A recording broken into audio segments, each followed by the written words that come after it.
కర్కాటక రాశి. ఈ కర్కాటక రాశి వాళ్ళకి ఈ 2025 సంవత్సరంలో ఉగాది తర్వాత మరి షట్గ్రహ కూటమి కూడా వచ్చింది. కాబట్టి కర్కాటక రాశి వాళ్ళంతా కూడా బ్రహ్మాండంగా ఉంటుంది. కాకపోతే ఈ మిథున రాశి వాళ్ళకు పట్టుకున్న దరిద్రం మీకు ఈ సంవత్సరం పట్టుకుంటుంది. అంటే చాలా జాగ్రత్తగా, ఏమండి మా ఫ్రెండ్ పెళ్ళిళ్ళు చేసుకుంటున్నాడండి, మరి చక్కగా మేము హెల్ప్ చేస్తామండి అని లవ్ మ్యారేజెస్కి మీరు కనుక హెల్ప్ చేసినట్లయితే, ఎల్యూప్మెంట్ వెళ్ళిపోతే కనుక మీరు కనుక వెళ్తే మీకేమో పోలీస్ స్టేషన్లో కోర్టులు మిగులుతాయి, ఆ పెళ్లి చేసుకున్న జంట హ్యాపీగా ఉంటారు. కాబట్టి ఎట్టి పరిస్థితుల్లో లోన్లు అడుగుతున్నాడండి, ఆబ్లిగేషన్ అండి, మా ఫ్రెండ్ అండి అని ఇస్తే లోన్లు వాడు కట్టడు. సుప్రీంకోర్టు సైటేషన్స్ ఉన్నాయి డైరెక్ట్గా. సెక్యూరిటీ కనుక నువ్వు పెడితే మొహమాటం లేకుండా మీ ఫ్రెండ్ కట్టకపోతే నువ్వే కట్టాలి, నువ్వు తీసుకున్నట్టే లెక్క అని. ఇలాంటి కేసుల్లో కర్కాటక రాశి వాళ్ళు ఇరుక్కుపోవడానికి అవకాశాలు ఉన్నాయి. ఆ తర్వాత లాస్ట్ ఇయర్ అంతా ఎలా జరిగిందండి కర్కాటక రాశి వాళ్ళకి?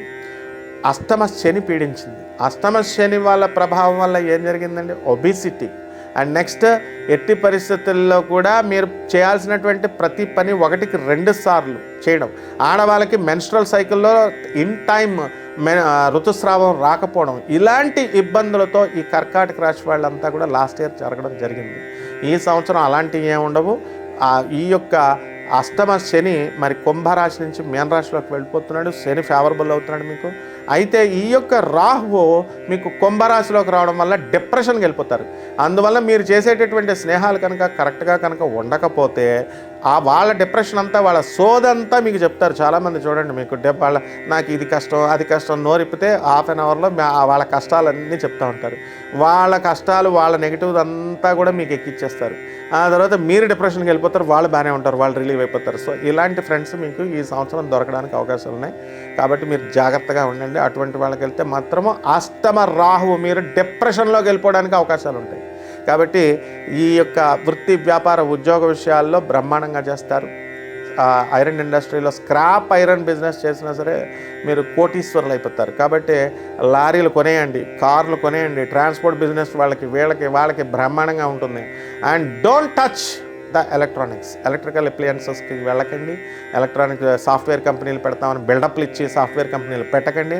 మొత్తానికి యుఎస్లో నా స్టూడెంట్స్ 100 మంది, వాళ్ళంతా కూడా ఆల్రెడీ సాఫ్ట్వేర్ ఇండస్ట్రీస్ ఓనర్స్. మేము అమ్మేసుకోవాలండి అని అడుగుతూ ఉంటారు. మరి రిసెషన్ పీరియడ్ కూడా త్వరలో రావడానికి అవకాశాలు ఉన్నాయి. దానికి మోస్ట్ ఎఫెక్టెడ్గా ఈ కర్కాటక రాశి వాళ్ళు వెళ్ళడానికి అవకాశాలు ఉన్నాయి. సో మీకు అనుకూలంగా, మీకు బాగుందండి కర్కాటక రాశి వారు ఎంత టాప్గా ఉంది, ఎంత టూప్గా ఉంది అని చెప్పేటటువంటి క్లాస్ కాదు ఇది. ఇది ఎలా ఉందో అలా చెప్తాం అనమాట. కాబట్టి కర్కాటక రాశి వాళ్ళకి కొన్ని విషయాలలో చాలా దారుణమైనటువంటి ఈ యొక్క పరిస్థితులు ఉన్నాయి.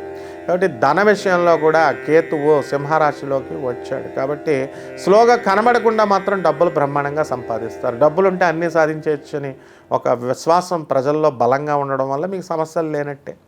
ఆ విధంగా ఈ యొక్క కర్కాటక రాశి వారికి గురు బలం ఇంకా కొంచెం పెంచుకోవాల్సినటువంటి అవసరం ఉంది. కాబట్టి రెమెడీస్, పరిహారాలు ఏం చేసుకోవాలంటే గురు జపం చేసుకోవాలా, గురు స్తోత్రాలు చదవాలా, గురువుకి కిలోంపావు శనగల్ని, మరి ఈ యొక్క పసుపు రంగు వస్త్రాలనిచ్చి పేద బ్రాహ్మణికి గురువారం నాడు ఉదయం 6 గంటలకి దానం చేసుకోండి. అలాగే మేడి చెట్టును ఒకటి సెలెక్ట్ చేసుకొని ఆ మేడి చెట్టు చుట్టూ ప్రదక్షిణలు మీరు తిరుగుతూ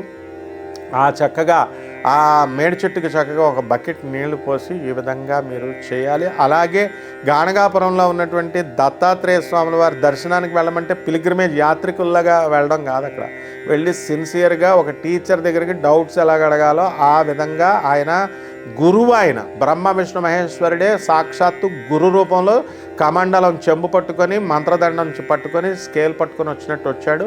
సో దేవుళ్ళకి ప్రోటోకాల్ ఉంటుంది, కానీ బ్రహ్మ విష్ణు మహేశ్వరుడిని నువ్వెక్కడ ప్రసన్నం చేసుకోగలుగుతావు? ఆ టీచర్ కెన్ ఈజీలీ హ్యాండీగా ఉంటాడు. You can easily be available to your needs అనమాట. సో దత్తాత్రేయ స్వాముల వారు తప్పకుండా మీ యొక్క కష్టాలను వింటాడు. కాబట్టి ప్రొవైడెడ్ డిసిప్లిన్ ఉండాలి. ఆ గురుచరిత్ర చదువుకోండి ఇంట్లో, లేకపోతే గాణగాపురం వెళ్ళి గురుచరిత్ర చదువుకోండి. బ్రహ్మాండంగా ఉంటుంది ఈ సంవత్సరం మీకు. శుభమస్తు.